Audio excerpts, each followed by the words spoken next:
I've recently been thinking a lot more about productivity and about my work habits and so on. Because I have gone part-time with a PhD, I made a video about that recently, and because I've been starting to get really serious about spending time again creating content for you online as Anya Orga, and writing my own non-fiction and working on creative projects and stuff like that again. So I've really wanted to, at this point in my life when I'm about to kind of start a new venture and do things differently, I really wanted to think about how I'm spending my days and my weeks.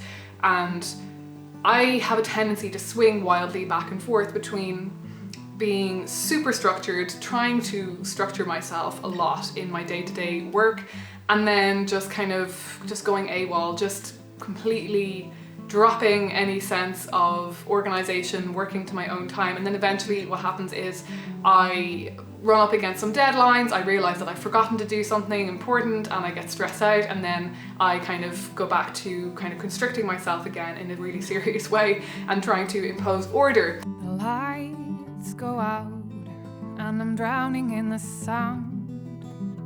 And to this day, I am just really not sure about what is best for me. I made a video a while back, a few videos I think, about being a more spontaneous person, being a more spontaneous worker, and how when you are a PhD student or you work for yourself that you have the freedom to work in whatever way works best for you. But I began to think that maybe this was an excuse for not doing work that was as good and as strong and as deep as it could be.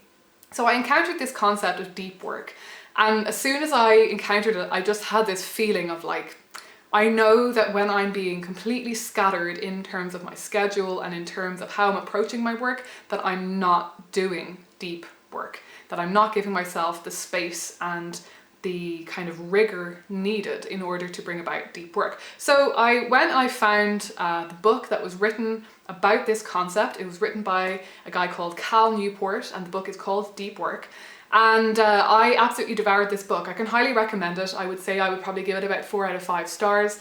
I read it on Kindle, so I don't have a physical book to show you. But it has been a really, really interesting read for me, and it has really inspired me to once again start getting serious about scheduling my time and making that kind of space for myself, setting aside time and space and making sure that I actually get that deep work done. So first of all, what is deep work? Deep work is essentially work that only you or somebody who is qualified and experienced can do. It's valuable work. It's work that you couldn't basically employ an intern to do for you. So email is not deep work. Doing things on social media is not deep work. In fact, most of the kind of just menial, everyday kind of office type work that we do these days, really, it's not deep work.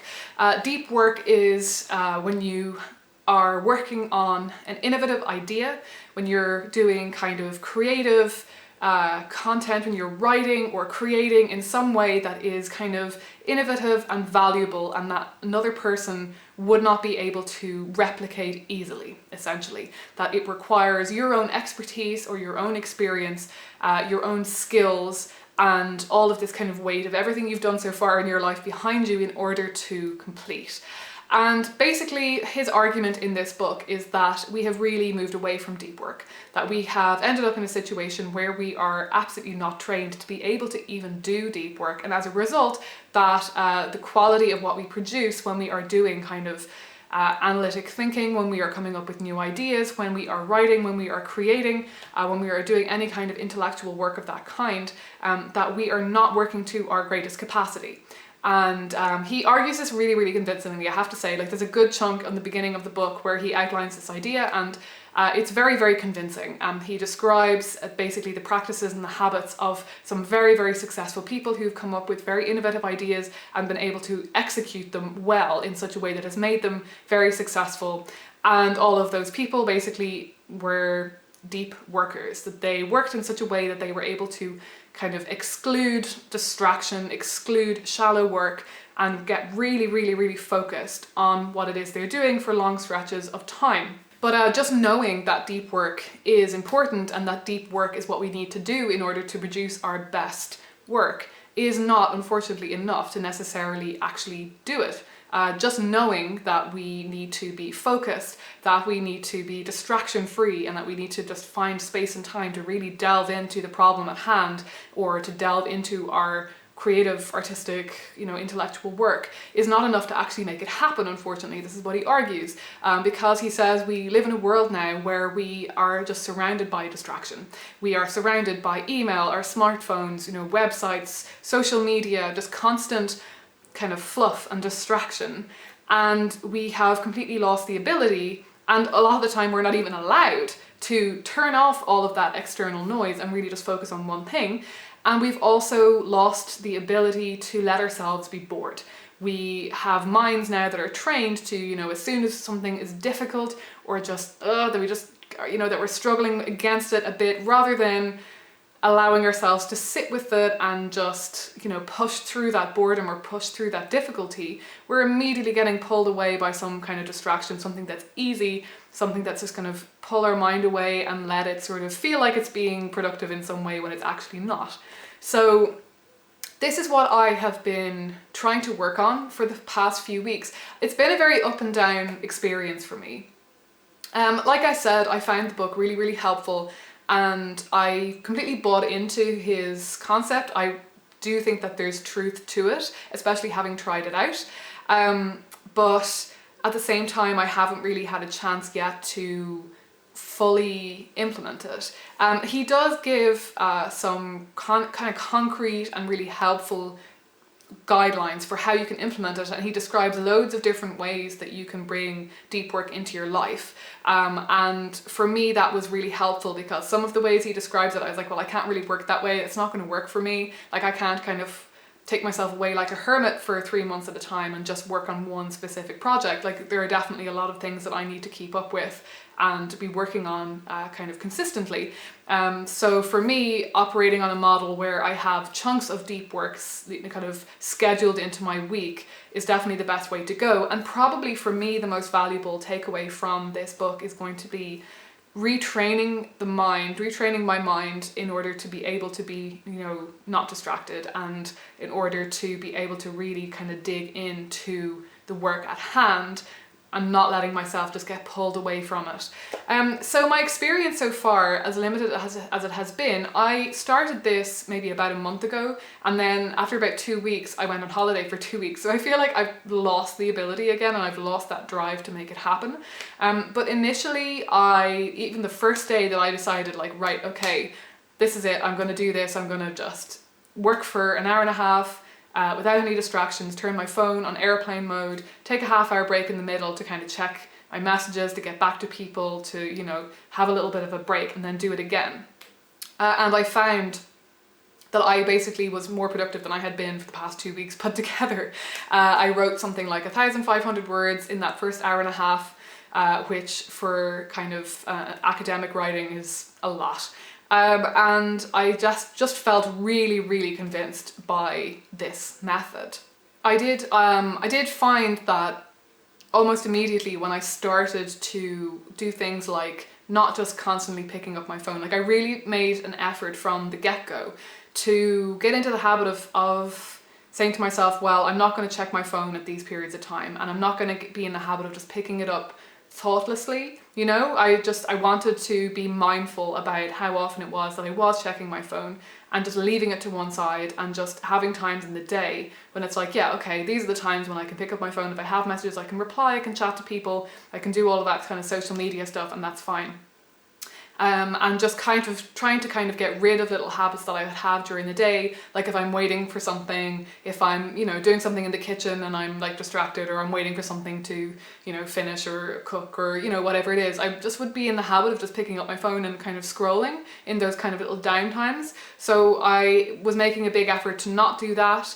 Another thing I was doing, I was reading the book actually on my phone, and I got into the habit of turning my phone onto airplane mode even when I was just reading, and I tried to do the same when I was doing things like, even if I was watching Netflix or reading a book in my own spare time, rather than just being constantly on call with my phone constantly buzzing at me, or just constantly, because the way sometimes you just pick up your phone, you just realize you're watching something or reading something, you suddenly realize that you're like midway through your Instagram feed and you don't even remember picking up your phone. So I was really trying to get out of the habit of, break the habit of doing that and get into a habit of, no matter what I was doing during the day, that I was present and focused. And I really can't get over, it was not only just that productivity boost in those first kind of deep work segments that I laid out for myself. Like I definitely saw a huge productivity boost.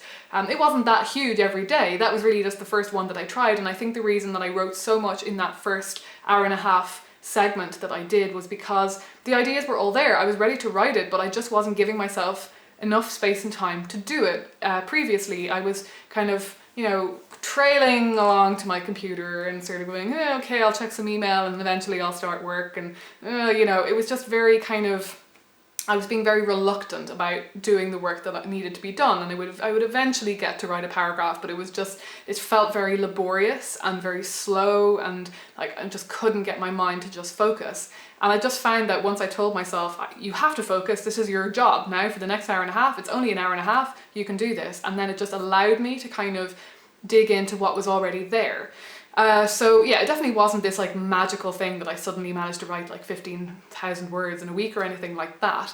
But I definitely noticed very, very quickly a change in my thinking, a change in how calm I felt and how present I felt. I definitely found that my meditation was much stronger at that time, that I was finding it much easier to be kind of quiet in myself during meditation. And it was just a really positive experience. But I will say that it was very, very hard to keep up. And I don't know if this is just me or if this is a problem just in general, that whenever you're trying to implement changes and implement habits into your life, if they are habits that are very restrictive, that require you to break ingrained habits and to stop doing things that are enjoyable to you, I think it can kind of feel like you're punishing yourself a bit. And it can be very, very easy to resist doing that. So I'm still very much in a place of trying to figure out, okay, I can see that this is a really, really positive thing for me. Not only did I manage to write a lot more words, but I actually, over those 2 weeks, came to a point of realizing what my entire PhD was about. I just got a lot more clarity about big picture things as well as actually getting kind of specific bits of work done. So I can definitely see that there's a benefit to working in this way, and that surely that would only strengthen over time, and that surely I would get more used to working in that way over time. But yeah, I do have this big question, like when it comes to any lifestyle changes like this, I'm like, how realistic is this? And how sustainable is this? And to what extent do I need to just kind of knuckle down and stick to this for a certain period of time and see if I can make it stick as a habit? I think for me, it really reminds me of when you're making huge dietary changes, like when you're trying to set new habits in your life for your diet that are not temporary, but that are supposed to be permanent changes.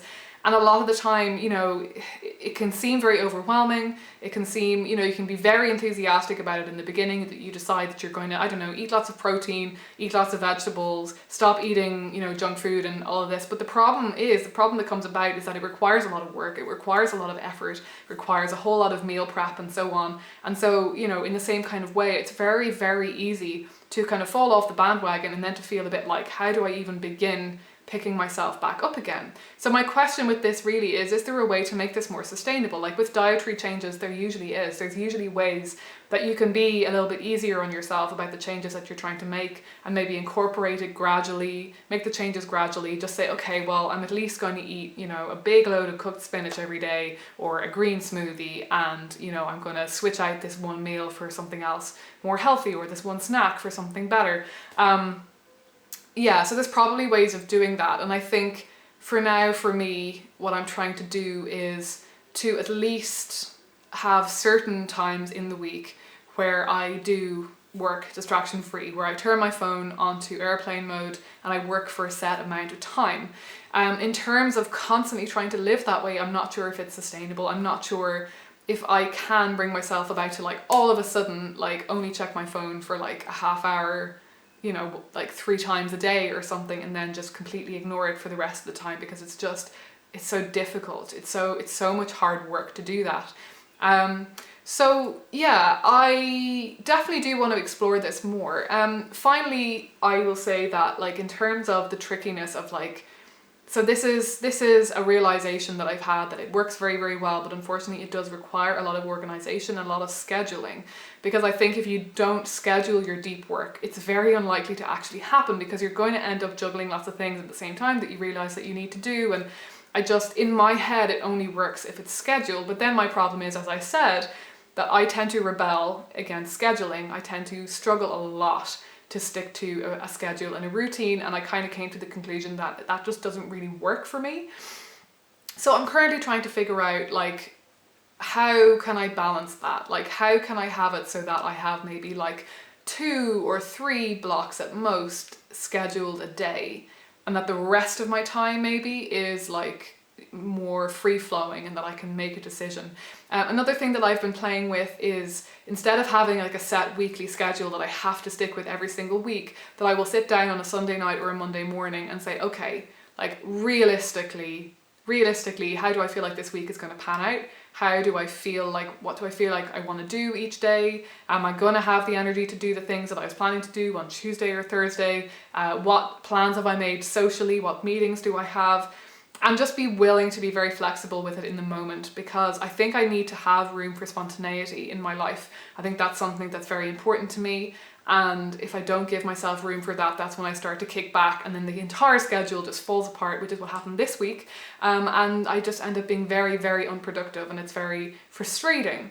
So yeah, I mean, no concept is ever going to be a kind of fix all. Like, there's never going to be one big change that you can make in your life that's going to be a panacea and it's going to kind of make your life perfect, right? So that's kind of the danger when it comes to these kind of ideas about productivity and so on. I think it's very easy for people like me anyway, who do get very caught up in ideas about productivity and self-development and so on. It's very easy to start buying into an idea of perfectibility, and to really decide that you're gonna, you know, if you do this, you can really, really push yourself really hard and do even more and more and more and more and more. And I think for me, I'm trying to see this as a tool for not for getting more and more and more done. I mean, to a certain extent, yes, because I do have a lot of things I want to get done. So it would be great to have a way to make sure that I actually get the things I want to get done. But I'm more wanting to see it as a tool for making sure that I can build free time into my day, that I can build time when I can be spontaneous into my day, that I can maybe build more downtime into my day, so I can actually work less and not more, and not end up working weird 14, 16-hour days because I took off kind of 3 hours in the middle and I don't really know when I'm doing anything, and suddenly I'm doing the thing that I needed to do today at like 8 p.m, right? Like, just being a little bit more structured and making sure that actually when it comes to the evening, that if I want to just relax, that I can, or even just take out a chunk in the middle of the afternoon when I'm feeling kind of an energy dip, because I can. So yeah, I think that's kind of been my big takeaway from this, is that I think that productivity hacks like deep work, like all sorts of other kind of advice that you can find, you know, YouTube is full of this stuff right now. I think it can be very, very helpful, but ultimately it can be a bit of a dangerous path to go down, because you're just going to end up moving towards burnout. Because I don't think that any one particular way of doing work, way of scheduling yourself, is ever going to keep you safe from burnout if you're just pushing yourself too hard and too much and expecting way too much of yourself. I'm such a big believer in downtime, in spontaneous time, in just being able to take time for yourself if your life allows that. I know some people are much more busy in their daily lives than others, but yeah, if you're a student or a freelancer, somebody who works for themselves, or somebody who just has the freedom to structure your working day a lot, this might be a concept that would be of interest to you, and it's definitely worth looking into. But yeah, I always would give this kind of advice with the caveat of, don't get too obsessive about it, and don't let it pull you down an avenue of feeling like if you're not ultra productive every minute of the day that you've somehow failed, because I don't know, a life of constant productivity is impossible and not even something that I would even want. I think that I think that our best moments sometimes happen in those free, unstructured moments where we kind of have a spontaneous urge that we just sit down and decide to do something, or decide to go for a walk, or meet friends, or, you know, do something a bit different.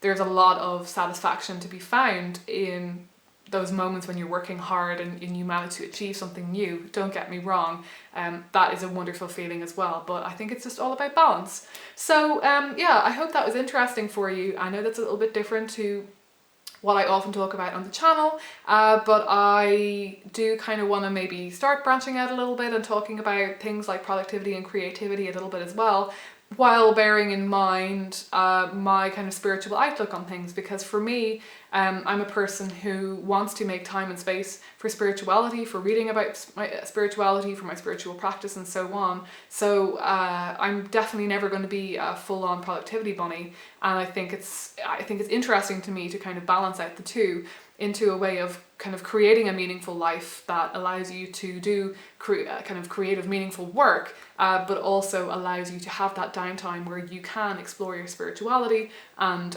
just spend time with yourself and your loved ones. So yeah, as always, thanks for watching. Don't forget to like and subscribe and hit the notification bell to make sure that you see every video that I upload, and I will be talking to you again soon.